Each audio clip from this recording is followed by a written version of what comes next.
ബീഹാറിലും ഇപ്പോൾ നടക്കുന്ന യാത്ര പ്രതിപക്ഷത്ത് തന്നെ ഇരിക്കാൻ പറ്റുമോ എന്നറിയില്ല. പ്രതിപക്ഷത്ത് ഇരിക്കാൻ പറ്റുമെങ്കിൽ സന്തോഷം. രാഹുൽ ഗാന്ധിയുടെ യാത്രകളെല്ലാം പരാജയപ്പെട്ടതാണ് എന്നുള്ളതിൽ ഞങ്ങൾക്ക് പൂർണ്ണ ബോധ്യമുണ്ട്. ഈ ചെപ്പടി വിദ്യകൾക്ക് മുന്നിൽ മുട്ടുമടക്കി കൊടുക്കും എന്ന് നിങ്ങൾ പ്രതീക്ഷിക്കേണ്ട.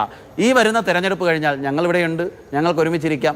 രാഹുൽ ഗാന്ധിയുടെയും കോൺഗ്രസിൻ്റെയും കുപ്രചരണങ്ങളെയെല്ലാം ജനം തള്ളിക്കളയുമെന്നുള്ളൊരു സംശയമില്ല. ബീഹാറിലാണ് ശരിക്കും ജനാധിപത്യത്തെക്കുറിച്ച്, ഭരണഘടനയെക്കുറിച്ച് കോൺഗ്രസിൻ്റെ ഒരു കുടുംബത്തിലൊരാൾക്ക്, പ്രത്യേകിച്ച് ഇന്ദിരാഗാന്ധിയുടെ കുടുംബത്തിൽപ്പെട്ട ഒരാൾക്ക് സംസാരിക്കാൻ ഏറ്റവും നല്ലൊരു സ്ഥലം എന്ന് ഞങ്ങൾക്ക് തോന്നുന്നു. കാരണം ഭരണഘടനയെയും അതുപോലെ തന്നെ ജനാധിപത്യത്തെയും ഒക്കെ ചവിട്ടിമെതിച്ച ഒരു സംഭവം രാജ്യത്തുണ്ടാകുന്ന അടിയന്തരാവസ്ഥ, അതിൻ്റെയൊക്കെ പ്രക്ഷോഭ കാലഘട്ടങ്ങളുടെ തീവ്രമായ ഏടുകൾ എഴുതി ചേർത്ത സ്ഥലമാണ് ബീഹാർ.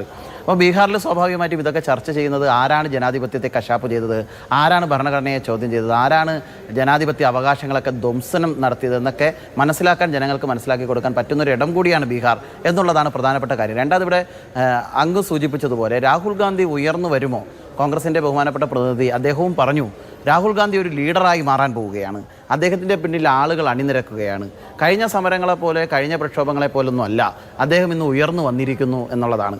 ഇനി ഇദ്ദേഹം ഇത് അസ്തമിച്ചിരിക്കുന്നു എന്ന് ഞങ്ങൾക്ക് മനസ്സിലാക്കാൻ പോകുന്നത് ഒക്ടോബർ മാസത്തിന് ശേഷം ബീഹാർ തെരഞ്ഞെടുപ്പ് കഴിഞ്ഞാൽ വീണ്ടും ഇവർ പറയും രാഹുൽ ഗാന്ധി വീണ്ടും അടുത്തൊരു പരിപാടിയിൽ ഉയർന്നു വരും. ഞാനത് പറയാൻ കാര്യം, ഇതിനു മുമ്പ് നടന്ന എല്ലാ പ്രക്ഷോഭ പരിപാടികളിലും രാഹുൽ ഗാന്ധി വലിയ മുന്നേറ്റം ഉണ്ടാക്കാൻ പോകുന്നു എന്ന് ആവർത്തിച്ച് വലിയ മുന്നേറ്റം ഉണ്ടാക്കിയില്ലേ? 240 സീറ്റിലേക്ക് ബി.ജെ.പി ചുരുങ്ങുന്നു. 2014-ലും 2019-ലും തനിച്ച് കേവല ഭൂരിപക്ഷം നേടിയ ഇത്തവണ 400 പാർ നേടാൻ വേണ്ടി ഉദ്ദേശിച്ച നിങ്ങളുടെ പാർട്ടിക്ക് തനിച്ച് കേവല ഭൂരിപക്ഷം നേടാൻ കഴിഞ്ഞാൽ 240 സീറ്റിലേക്ക് ഒതുങ്ങുന്നു. NDAക്ക് ആകെ 293 സീറ്റാണുള്ളത്. 293 എന്നുള്ളത് ഇന്ത്യൻ ജനാധിപത്യത്തിൽ, പാർലമെന്ററി ജനാധിപത്യത്തിൽ വലിയ സീറ്റ് തന്നെയാണ് ഒരു മുന്നണിയെ സംബന്ധിച്ച്. ഞാൻ അതല്ല പറയുന്നത്. പക്ഷേ നിങ്ങൾ ഉണ്ടാക്കി വെച്ചിട്ടുള്ള പ്രതീതി എന്ന് പറയുന്നത് 400 കടന്ന് 435ലേക്ക് കുതിക്കുന്നു എന്ന മട്ടിലാണ്. രാഹുൽ ഗാന്ധിയുടെ 2 യാത്രകളാണ് അതിന് ഇന്ധനം പകർന്നത്. പ്രതിപക്ഷത്തിന് തിരിച്ചുവരവിന് കോൺഗ്രസ് ഇന്ന് 100 MP-മാരുള്ള പാർട്ടിയാണ്. പ്രതിപക്ഷത്തിരുന്നോട്ടെ, അതിനെ ഞങ്ങൾ പറയുന്നുള്ളൂ. ആ ഇന്ധനം ബീഹാറിലും ഇപ്പോൾ നടക്കുന്ന യാത്ര പ്രതിപക്ഷത്ത് തന്നെ ഇരിക്കാൻ പറ്റുമോ എന്നറിയില്ല. പ്രതിപക്ഷത്ത് ഇരിക്കാൻ പറ്റുമെങ്കിൽ സന്തോഷം. അങ്ങ് തന്നെ സൂചിപ്പിച്ചതുപോലെ, ഇവരെല്ലാം സൂചിപ്പിച്ചതുപോലെ കഴിഞ്ഞ തവണയെല്ലാം യാത്ര നടത്തി BJP തന്നെയാണ് ഭരണത്തിൽ വന്നതും അദ്ദേഹം പ്രതിപക്ഷത്തിരിക്കുകയും ചെയ്തു. ബീഹാറിലെ ഈ യാത്രയും അവരെ പ്രതിപക്ഷത്തിരുത്തും എന്ന് ബോധ്യപ്പെടുത്തുന്നതാണ്. ഇതുവരെയുള്ള അനുഭവം അതാണ്. ഇതും അങ്ങനെ ആയിക്കോട്ടെ. അത് തന്നെയാണ് ഞങ്ങളും ആവർത്തിച്ച് പറയുന്നത്. ബീഹാറിൽ കണ്ണിൽ പൊടിയിട്ട് ജയിക്കാം എന്നവർ പറയുന്നത് അസ്തമിക്കാൻ പോവുകയാണ്, അങ്ങനെ സംഭവിക്കാനും പോകുന്നില്ല. രാഹുൽ ഗാന്ധിയുടെ യാത്രകളെല്ലാം പരാജയപ്പെട്ടതാണ് എന്നുള്ളതിൽ ഞങ്ങൾക്ക് പൂർണ്ണ ബോധ്യമുണ്ട് എന്നുള്ളത് മാത്രമല്ല, നിങ്ങൾ ഓരോന്നും പരിശോധിച്ചാൽ അത് മനസ്സിലാക്കാൻ സാധിക്കുന്ന കാര്യമാണ്. രാഹുൽ ഗാന്ധിയുടെ യാത്ര പരാജയപ്പെട്ടതാണ് എന്ന് ബോധ്യമാവുന്ന എവിടെയെന്നറിയാമോ? ഇത്തരം യാത്രകൾ തുടങ്ങുമ്പോൾ കോൺഗ്രസിൻ്റെ തന്നെ ബഹുമാനപ്പെട്ട പ്രതിനിധികൾ പറയുന്നത് ആവർത്തിച്ച് കേട്ടാൽ മതി. രാഹുൽ ഗാന്ധി ഇതുവരെ നടത്തിയ യാത്രകൾ പോലെ അല്ല എന്നാണ് അവർ പറഞ്ഞു തുടങ്ങുക. എങ്ങനെയാണ് ഇപ്പോൾ നടത്തുന്നത്? എല്ലാവരെയും കൂട്ടിയോജിപ്പിച്ച് വലിയ മുന്നേറ്റമാണ് എന്നവർ സമർത്ഥിക്കാൻ ശ്രമിക്കുകയാണ്. അതിനർത്ഥം എന്താണ്? ഇതുവരെ നടത്തിയതെല്ലാം പരാജയമായിരുന്നു എന്നവർ പറയാതെ സമ്മതിക്കുകയും ഇനി ഞങ്ങൾ വിജയിക്കുമെന്ന് ശുഭപ്രതീക്ഷ വച്ച് പുലർത്തുകയുമാണ്. ഞങ്ങൾക്ക് പറയാനുള്ള ഒരു കാര്യമാണ്, ജനങ്ങളെ അഭിമുഖീകരിച്ച്, ജനങ്ങളുടെ പ്രശ്നങ്ങൾ നേരിട്ട്, ജനങ്ങളെ ശരിയായ രീതിയിൽ വിശ്വാസത്തിലെടുത്ത് മുന്നോട്ട് പോകുന്ന ഒരു പ്രസ്ഥാനമാണ് ഭാരതീയ ജനതാ പാർട്ടി. ഈ ചെപ്പടി വിദ്യകൾക്ക് മുന്നിൽ മുട്ടുമടക്കി കൊടുക്കും എന്ന് നിങ്ങൾ പ്രതീക്ഷിക്കേണ്ട. ഈ വരുന്ന തെരഞ്ഞെടുപ്പ് കഴിഞ്ഞാൽ ഞങ്ങളിവിടെയുണ്ട്, ഞങ്ങൾക്ക് ഒരുമിച്ചിരിക്കാം. രാഹുൽ ഗാന്ധിയുടെയും കോൺഗ്രസിൻ്റെയും കുപ്രചരണങ്ങളെയെല്ലാം ജനം തള്ളിക്കളയുമെന്നുള്ളൊരു സംശയം. 2 മുന്നണിയുടെ പ്രത്യേകത എന്താണ്?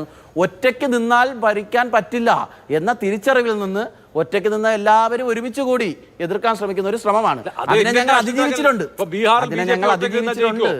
ഞങ്ങൾ അതിനെ അതിജീവിച്ചിട്ടുണ്ട്. ഇതുവരെ ഒരു മുഖ്യമന്ത്രി ബി.ജെ.പി ഇതുവരെ ഞങ്ങൾ അതിനെ അതിജീവിച്ചിട്ടുണ്ട്. ഹൃദയഭൂമിയിൽ അവതരിപ്പിച്ചിട്ടില്ലാത്ത, അല്ലെങ്കിൽ ഒരു ബി.ജെ.പി മുഖ്യമന്ത്രി ഇല്ലാത്ത സംസ്ഥാനമാണ് ബീഹാർ. ബി.ജെ.പി അവിടെ തനിച്ച് നിന്നാൽ ജയിക്കോ? ഇല്ല. പഴയ 2 സോഷ്യലിസ്റ്റ് പാർട്ടികളുടെ, LJP-യുടെ രാംവിലാസ് പാസ്വാന്റെ LJP-യുടെയും നിതീഷ് കുമാറിന്റെയും തോളിൽ 2 തോളിലും കൈവച്ചിട്ടേ ബി.ജെ.പിക്ക് അവിടെ നിൽക്കാൻ പറ്റൂ. കോൺഗ്രസ് മുന്നണി ഇല്ലാതെ ഒറ്റയ്ക്ക് ജയിക്കുന്ന ഇന്ത്യയിലെ സംസ്ഥാനം ഏതാണ്? അല്ല, കോൺഗ്രസിനെ ആളുകളെല്ലാം കൂടെ അല്ല അഭിലാഷ്, ഒരൊറ്റ സംസ്ഥാനം പറയും. അല്ല, കോൺഗ്രസ് മുന്നണി ഇല്ലാതെ ഭരിക്കുന്ന സംസ്ഥാനം ഇല്ല. അതല്ല ഇവിടുത്തെ വിഷയം. ഞങ്ങളുണ്ട്. താങ്കളുടെ വാദത്തിന് ഞാൻ മറുപടി പറഞ്ഞതാണ്. അതാണ് ഞാൻ പറഞ്ഞത്, ഞങ്ങൾക്കുണ്ട്. ഇവരെല്ലാം ഒരുമിച്ച് ചെയ്തത്. ഇവിടെ നിന്ന് കർണാടകയിൽ മുന്നണിയൊക്കെ ഉണ്ട് അവർക്ക്. ഇപ്പോഴാണ് മാറി. മുന്നണി രാഷ്ട്രീയത്തിന്റെയും SDPI ഉൾപ്പെടെയുള്ള മുന്നണി ഉണ്ടായിരുന്നു.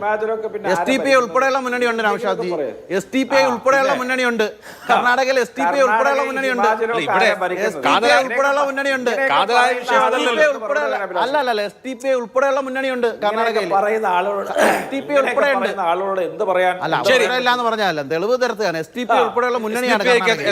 CPIയും CPM ഒക്കെ നിങ്ങളെ മുന്നണിയാണ് ഈ പറഞ്ഞ പല സ്ഥലത്തും. ഇന്ത്യ മുന്നണിയുടെ ഭാഗമാണ് CPI. ഇവിടെ നിങ്ങൾ അംഗീകരിച്ചില്ലെങ്കിലും ഇവിടെ നിങ്ങൾ ഇവിടുത്തെ പ്രശ്നം മുന്നണി രാഷ്ട്രീയം എന്ന് പറയുന്നത് അവരൊക്കെ മന്ത്രിസഭയുടെ ഭാഗമാണെന്ന് കൂടി പറയാൻ അനിവാര്യതയാണ്. അപ്പോൾ ബീഹാറിനെ സംബന്ധിച്ച് മുന്നണികളല്ലാതെ ഏതെങ്കിലും ഒരു പാർട്ടി തനിയെ ജയിക്കുന്ന കാലം പതിറ്റാണ്ടുകളായി ഇല്ല. അതൊരു അടിസ്ഥാനപരമായ വസ്തുതയാണ്. നിതീഷ് കുമാറിന് അവിടെ തന്നെ ജയിക്കാൻ കഴിയില്ല. BJPക്ക് ഇതുവരെ ഒരു മുഖ്യമന്ത്രി ഉണ്ടായിട്ടില്ല. കോൺഗ്രസ് വളരെ കാലമായി അധികാരത്തിന് പുറത്താണ്. നിങ്ങൾ NDA മത്സരിക്കുന്നത് പോലെ അവിടെ ഇന്ത്യ മുന്നണി മത്സരിക്കുന്നത്. എന്റെ ചോദ്യം ഞാൻ പറയുന്നത് ഈ പറയുന്ന ആളുകളെ എല്ലാം ഒരുമിച്ച് കൂട്ടേണ്ട സാഹചര്യം. ഇവര് പറഞ്ഞല്ലോ ബദ്ധവൈരികളായിരുന്ന ഞങ്ങളെല്ലാവരും ഒരുമിച്ച് കൂടാനുള്ള സാഹചര്യം രാജ്യത്തുണ്ടായി. പ്രധാനപ്പെട്ട കാരണം എന്താണ്? ബഹുഭൂരിപക്ഷം വരുന്ന സമൂഹം BJPയോടൊപ്പം ചേർന്ന് നിൽക്കുമ്പോൾ വോട്ട് ഭിന്നിച്ചു പോയിരിക്കാൻ എല്ലാവരെയും കൂട്ടിവെച്ച് മത്സരിപ്പിക്കുന്നു. അവരെയും ലോക്സഭാ തെരഞ്ഞെടുപ്പിലും അത് ആവർത്തിച്ചു. അവർ പല സ്ഥലത്തും അത് മുന്നോട്ട് കൊണ്ടുപോയതാണ്, പരാജയപ്പെട്ടതാണ്. NDA എന്ന നിലയിലാണ് BJP ബീഹാറിൽ മത്സരിക്കുന്നത്. ആ BJP അവിടെ വിജയിക്കും എന്നുള്ളത് ഞങ്ങൾക്ക് സംശയമില്ല. രാഹുൽ ഗാന്ധിയുടെ യാത്ര മാത്രമായി കേരളത്തിൽ ചർച്ച ചെയ്യുന്നു. കോൺഗ്രസിന് ആളെ കിട്ടാത്തത് കൊണ്ടാണോ? രാഹുൽ ഗാന്ധി മാത്രമല്ല ഈ യാത്ര നയിച്ചത്. ശരി, കൂടെ ഒരാളുകൂടെ ഉണ്ടായിരുന്നു, പേര് ചർച്ച ചെയ്യുന്നില്ല എന്നേ ഉള്ളൂ. അല്ല, രാഹുൽ ഗാന്ധിയും തേജസ്വി യാദവും ദീപാങ്കർ ഭട്ടാചാര്യയും എല്ലാം ഈ യാത്രയുടെ മുഖമായിട്ടുണ്ട്. കേരളത്തിൽ കൂടുതൽ പ്രസക്തം രാഹുൽ ഗാന്ധിയാണല്ലോ. രാഹുൽ ഗാന്ധി തുടങ്ങിയ യാത്രയുമാണ്.